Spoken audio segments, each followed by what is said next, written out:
There's an honesty to wood that I always admired. You can't hide a flaw in a piece of mahogany or spruce. You either work with it, or you expose it for the weakness it is. For 15 years, I built custom guitars, and for 10 of those years, I thought I was building a life with my wife, Clara, on that same principle of honesty. Our house was quiet, filled with the scent of sawdust and lacquer, and the sound of my sanding blocks creating smooth, perfect surfaces. My workshop was my sanctuary, a place where patience and precision always yielded something beautiful and true. I was wrong. It wasn't a sanctuary, it was just a room where I was blissfully unaware. The discovery didn't come with a bang, but with the quiet chime of a notification. I was finishing the inlay on a fretboard, a delicate process with slivers of mother of pearl, and needed to pull up an old invoice. My own computer was updating, so I grabbed the family tablet from the kitchen counter, an expensive gift from Clara I rarely touched. Her messaging app was open, synced from her phone. A man's name I didn't recognize was at the top of the list. Curiosity is a funny thing, it feels like a violation of your own peace. I tapped it open, and there it was, not just a conversation but a novel of betrayal, years of it. He was a ghost from her college days, an architect living 1,000 miles away, also married. They wrote to each other like lovesick teenagers, sharing dreams they'd abandoned and intimate details of their days. He sent her photos of his perfect life, his smiling wife and kids at the beach, and she sent him photos of herself that I had never seen, photos taken when I was out of town or working late in my shop. The world didn't shatter.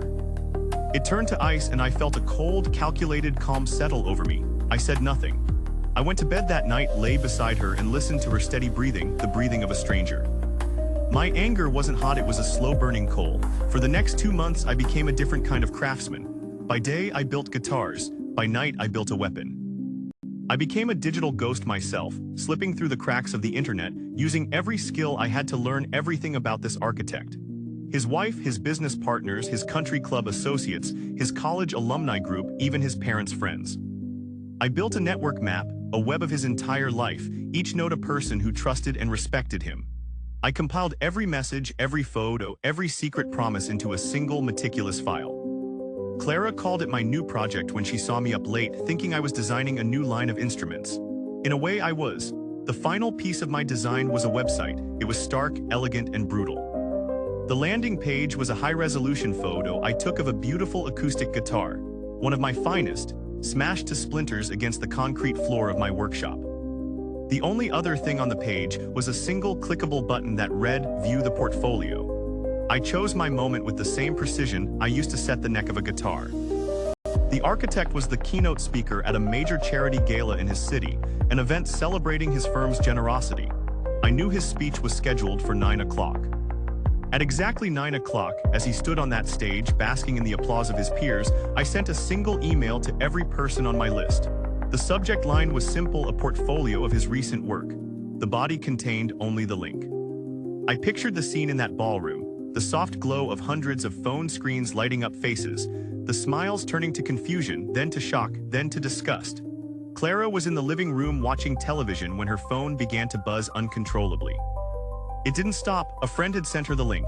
She looked at the screen, her face turning a pale, ghostly white. She looked up at me, her mouth open but no sound coming out. All I said was, "The project is finished." The aftermath was a silent, deafening storm. The architect's company issued a vague statement about an executive taking a leave of absence. His wife filed for divorce.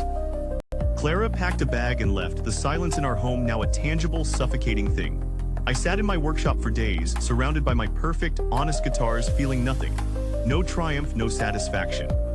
Just the hollow echo of a job completed. Then, a week later, an email landed in my inbox from a name I didn't recognize.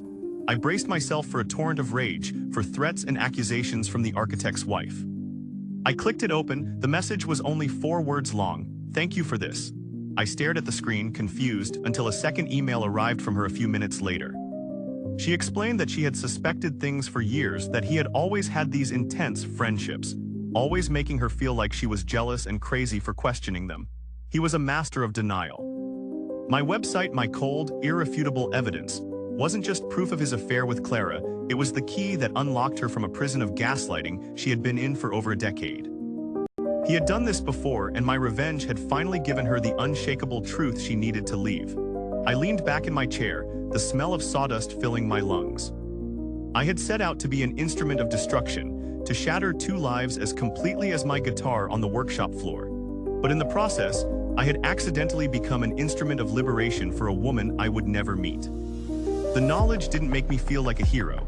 It just made the silence in my own home feel heavier, more complex, and as I picked up a raw, unfinished block of wood, I had no idea what kind of man I was supposed to build next.